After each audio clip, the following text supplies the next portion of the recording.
Happy new year. 2025 आपके लिए बहुत अच्छा साबित हो, ऐसी मेरी प्रार्थना है। और जो भी आपके गोल्स हैं वो अचीव कर पाओ आप इस साल। तो हम उसी बारे में बात करेंगे। और मैं आपको यहाँ पे कोई मोटिवेशनल लेक्चर देने नहीं आया या कोई आपको बहुत बड़ी बड़ी बातें बताने नहीं आया हूँ कि आप शीशे के सामने खड़े होकर बोलोगे यस आई कैन डू, इस तरह की बातें नहीं करूँगा। मैं कुछ पॉइंट्स हैं उनके बारे में बात करूँगा।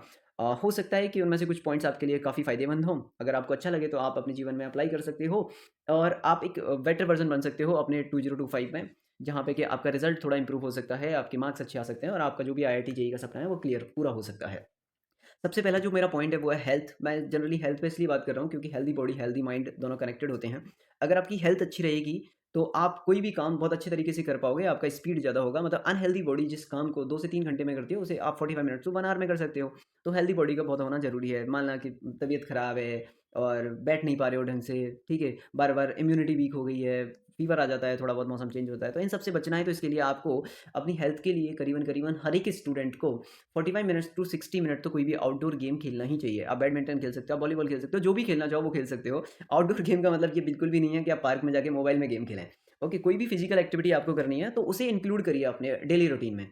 ओके, तो एटलीस्ट 5 डेज़ तो कम से कम करिए भाई। 7 डेज़ में से 5 डेज़ या 6 डेज़ तो आपको बाहर खेलना ही होगा। बहुत ज़्यादा इंटेंस वर्कआउट मत करिए। इसका मतलब ये नहीं है कि आप कोई भी रील देख लो या वो देख लो और जिम चले जाओ और वहाँ पे इंटेंस वर्कआउट करो। वो आपके लिए नहीं है अभी। आप 45 मिनट्स कोई भी लाइट एक्सरसाइज, फिजिकल एक्सरसाइज कर सकते हैं। दूसरी चीज़ ये है कि आप डोंट बी पैनिक, आपको पैनिक नहीं होना है, क्योंकि आपका मान लेते हैं 11th खराब हो गया है, या फिर 11th उतना अच्छा नहीं गया है। अब आप सोच रहे हो कि मेरा तो 11th खराब हो गया, अब मैं क्या करूँ, या जो भी मेरे पास समय बचा हुआ है उसमें क्या मेरा हो पाएगा। तो मैं आपको एक बता दूँ एक बात कि अभी आपके पास जो भी समय है उसमें आप इतना कर सकते हो कि अगर आपका 80% भी 11th खराब है तो भी आप आईआईटी जेईई में सेलेक्ट हो सकते हो। क्योंकि आप 12th पे पूरी तरीके से फोकस कर लीजिए, 12th को बहुत अच्छा कर लीजिए, जो कुछ चैप्टर्स जो वहाँ काम आ रहे हैं उनको कर लीजिए, कुछ आसान चैप्टर्स होते हैं उनको कर लीजिए। तो फिर भी आपका 70% सिलेबस तो पूरा हो ही जाएगा ना। और 55%, 45% या 45% टू 50% तो 12th का ही आता है जेईई के अंदर।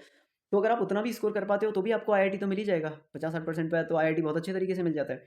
तो आप उस पे फ़ोकस करिए, बजाए कि बहुत ज़्यादा डरे-डरे से रह रहे हो, क्या होगा, क्या नहीं होगा, मैं कैसे करूँगा? ये सब सवालों के इन सब सवालों में नहीं उलझना है आपको।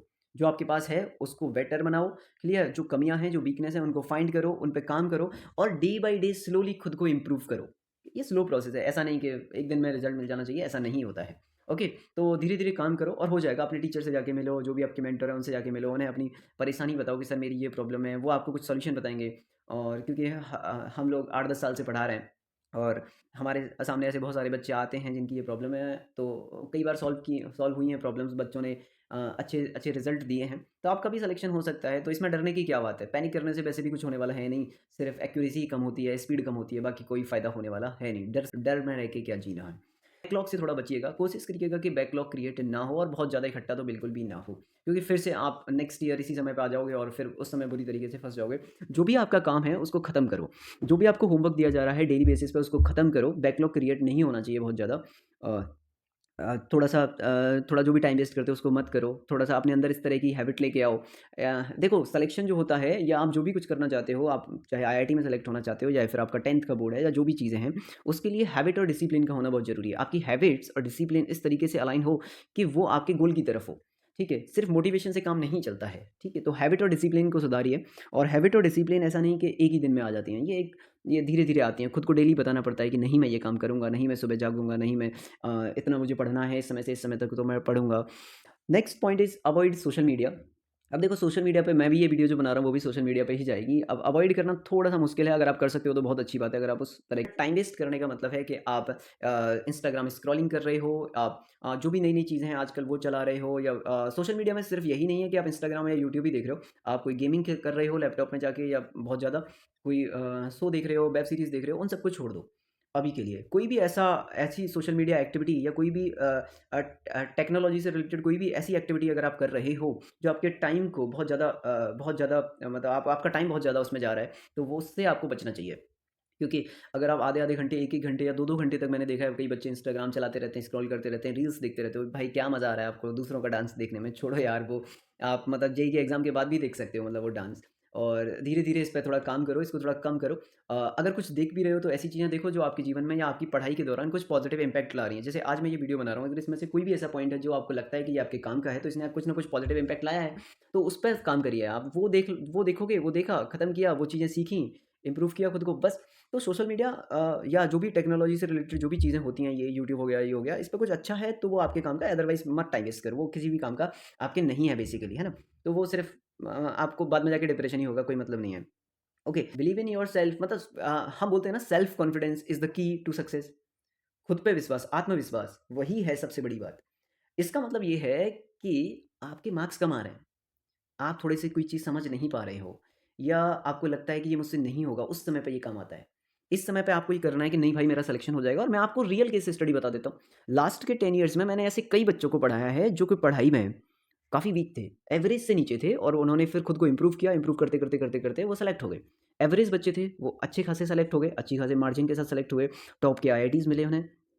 और जिन्हें खुद पे यकीन नहीं था, वो धीरे-धीरे बैक होते गए, तो उनका सिलेक्शन नहीं हुआ। तो आपको क्या है, खुद पे यकीन रखना है, सेल्फ कॉन्फिडेंस। सेल्फ कॉन्फिडेंस जो है उसे मेज़र करते जाइए धीरे-धीरे। नहीं, मैं कर सकता हूँ, अब काम पे लग जाओ। अब मैं ये काम कर सकता हूँ, मैं नहीं, मतलब इस तरह की भावना नहीं आनी चाहिए आपके अंदर, इस तरह की फीलिंग ना आए कि भाई मेरा सिलेक्शन नहीं होगा, मेरे बस की बात नहीं। एक क्वेश्चन सॉल्व किया आपने, वो नहीं हुआ, आप डर गए, आप हार गए, नहीं मुझसे तो हो ही नहीं रहा यार, मैं कैसे सॉल्व करूँगा?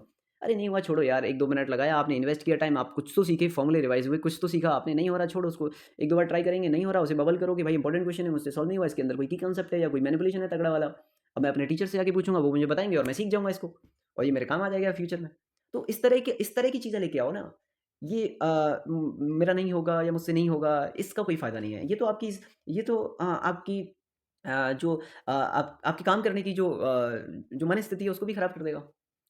है ना? तो सेल्फ कॉन्फिडेंस बहुत ज़रूरी है। आप वो चीज़ लेके आइए अपने अंदर, ठीक है? मैं कर लूँगा, लेकिन इसको ऐसा नहीं कि मैं कर लूँगा, मैं कभी भी कर लूँगा, ऐसा भी मत करना। मतलब हाँ, मैं ये कर सकता हूँ, मैं करूँगा, मैं पूरे एफर्ट डालूँगा, सर ने जो होमवर्क दिया है वो मैं पूरा करूँगा। बस मेरा काम है, मैं शुरू हो गया, अब मेरे पास 20 क्वेश्चन है, मुझसे 10 हुए तो अच्छी बात है, 10 हुए, 10 को मैं सीख जाऊँगा कल। कल के बाद तो नहीं बचेंगे ना 10। इस तरह की फीलिंग अपने अंदर लेके आओ, इस तरह का एटीट्यूड होना चाहिए। तो इन सब बातों को अगर आप ध्यान रखोगे, तो मुझे लगता है कि कहीं न कहीं आप 2025 को बेटर बना पाओगे, और हम सबको इस पे काम करना चाहिए। आने वाले दिन को हमें बेटर बनाना ही चाहिए हर रोज़। और चाहे वो आप हो, चाहे वो मैं हूँ।